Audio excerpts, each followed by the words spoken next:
कान्यकुब्ज देश में रहने वाला अजामिल नाम का ब्राह्मण जो पापियों में अग्रणी था, लेकिन भगवान के धाम को प्राप्त हुआ। राजन परीक्षित कहते हैं, प्रभु विस्तार से आप श्रवण कराइए। और अजामिल उपाख्यान आपने श्रवण कराया। अजामिल नाम का ब्राह्मण जंगलों में गया, असंगत का ऐसा असर हुआ कि जीवन में पापाचार, दुराचार, अनाचार, अत्याचार बढ़ गया। दिन रात जीवों को मारना। एक दिन नगरी में संतों का आगमन हुआ। संत को रास्ते में एक मस्करा मिल गया। संतों ने पूछा, भैया यहाँ पर सबसे बड़ा धर्मात्मा व्यक्ति कौन है? उस मस्कर ने कहा, महाराज गांव के आखिरी में एक ब्राह्मण है अजामिल, वही सबसे धर्मात्मा है। पहुंच गए संत तो सहज में ही। अजामिल की पत्नी आज घर पर थी। अजामिल तो शिकार खेलने गया हुआ था।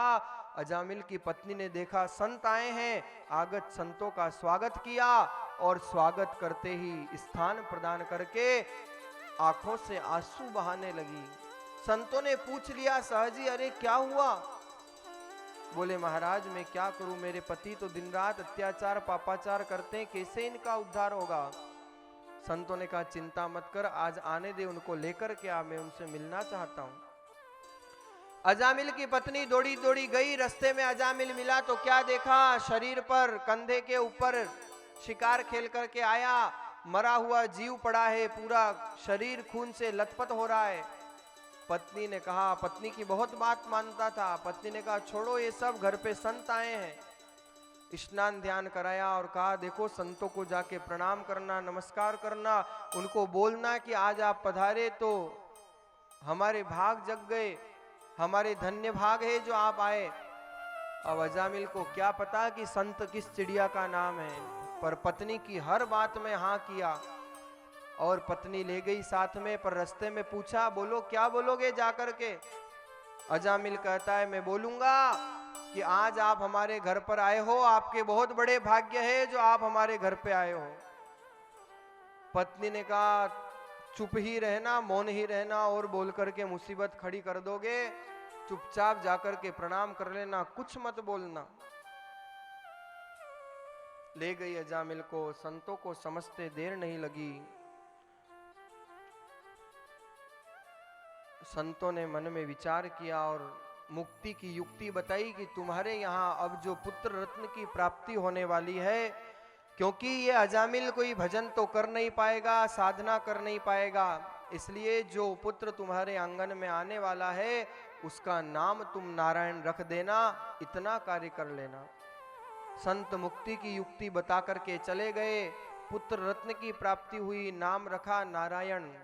इसलिए कहा करते हैं शास्त्र वेद कि नाम का कोई अर्थ होना चाहिए। आजकल तो ऐसे ऐसे नाम है कि सामने वाले से पूछ लो, भैया तेरे नाम का अर्थ, बोले मेरे को ही नहीं पता है। चिंटू मिंटू, और लोग कहते हैं महाराज आजकल फैशन है, पुराना नाम रखेंगे तो लोग क्या कहेंगे। जीवन बिगड़ जाए पर फैशन नहीं बिगड़नी चाहिए। वाह। अजामिल के यहाँ पुत्र रत्न की प्राप्ति हुई, नाम रखा नारायण। पहले तो स्त्री में आसक्त था, पर पुत्र जब प्राप्त हुआ तो दिन रात नारायण नारायण नारायण नारायण एक ही जिह्वा पर शब्द रहता। और अंतिम समय जब निकट आया तो यमदूत लेने के लिए आए। जीवन भर पाप किए थे, यमदूतों को देख करके घबराया और एक ही बात जीवा पे आई, नारायण नारायण नारायण। उस खेलने वाले नारायण ने तो नहीं सुना, पर इस जगत को खिलाने वाले नारायण ने सुन लिया। और भगवान अपने पार्षदों को भेजते हैं, जाओ मेरे भक्त को मेरे पास लेकर के आओ। केवल अंतिम समय में नारायण शब्द का प्रयोग किया।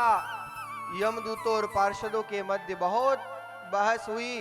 अंत में भगवान के पार्षद अजामिल को भगवान के यहाँ ले गए, केवल और केवल भगवान का नाम स्मरण करने मात्र से। इसलिए कहते हैं कम से कम और कुछ नहीं तो अपने घर पर अपने बच्चों का, परिवार में भगवान के नाम से नाम रखो तो सहज ही उच्चारण हो जाए।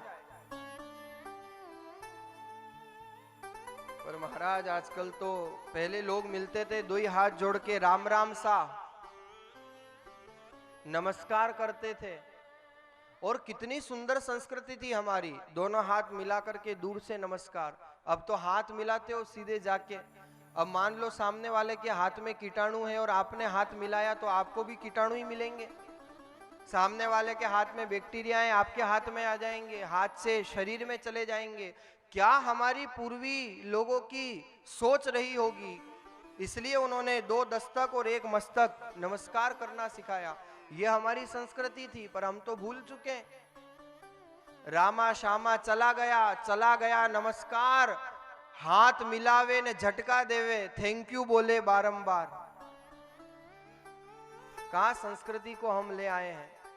सबसे पहले मिलते थे तो राम राम सा, यह हमारी परंपरा थी।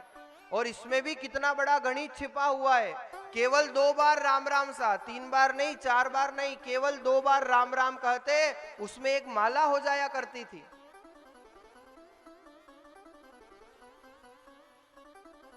कैसे हो जाया करती थी बताएंगे आपको। हाँ, क्योंकि कुछ रखना भी तो चाहिए ताकि आप लोग याद रखो। देखते हैं कितने लोग याद रखते हैं, नहीं तो आगे आगे पाठ और पीछे पीछे सपाट।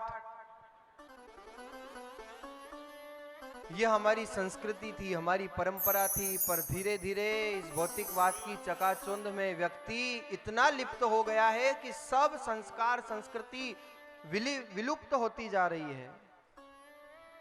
अजामिल का उद्धार हो गया। स्वामी रामचरण जी महाराज ने नाम प्रताप ग्रंथ में याद किया अजामिल को और लिखा कि द्विज अजामेल मद मांस आहारी, गणिकारत विषया अति भारी, कर्म करत तृप्ति नहीं भयो, विषय संग आयुषीण होई गयो, अंत समय यमदूतन घेर्यो, राम नारायण सुत के हित टेर्यो, यमदूतन सो लियो छुड़ाई, अपनो जान करी सहाय, ऐसो पतित और नहीं कोई, राम कया वाकी गति होई, अजान भज्या का यह सहनाना, तो जान भज्या का कहाँ बखाना। अरे अजामिल ने तो अनजान में नाम लिया और उसकी मुक्ति हो गई, लेकिन हम जान करके भी नाम नहीं ले पाते हैं। अजान भज्या का यह सहनाना, तो जान भज्या का कहां बखाना।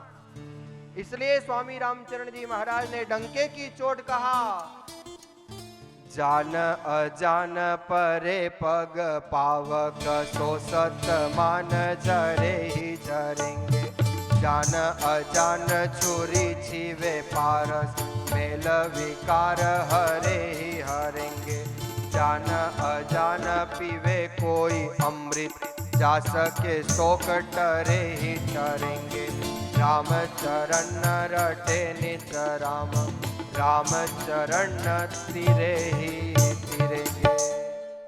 आग ये नहीं देखती, जान अजान परे पग पावक, सो सतमान जरे ही जरेंगे। आग ये नहीं देखती कि सामने वाला मुझे जानता है या नहीं जानता है। आग का काम है जलाना, वो उसको जला देगी, चाहे बालक हो, वृद्ध हो या युवा हो। जान अजान छुरी छिवे पारस, मेल विकार हरे ही हरेंगे। अनजान में भी अगर छुरी पारस को छू जाए तो वो स्वर्ण बन जाएगी। ऐसे ही राम चरण रटे नित राम को, तो राम चरण तिरे ही तिरेंगे। केवल भले ही जान करके भजो और चाहे अनजान में भजो, अगर भगवान का नाम ले लिया तो हमें भगवान के द्वार पर पहुंचने से कोई नहीं रोक सकता। लेकिन उसके लिए नाम लेना तो पड़ेगा। इसलिए गोस्वामी जी महाराज ने लिखा, तुलसी मेरे राम को रीज भजो या खीज, धरती बाया नीपजे ऊंधो सूंधो बीज। चाहे सीधा जपो उल्टा जपो, अरे किसान बीज बिखेर देता है, कोई आड़ा कोई टेढ़ा कोई उल्टा, लेकिन फसल एक समान लहलहाती हुई आती है। उसी प्रकार से तुलसी मेरे राम को रीझ भजो या खीज, चाहे कैसे भी मेरे राम को भजो, परमात्मा का नाम तो सदैव और सदैव उद्धार करने वाला ही होता है। परमात्मा के नाम से कभी व्यक्ति का अहित नहीं होता, सदैव उसका हित ही होगा। इस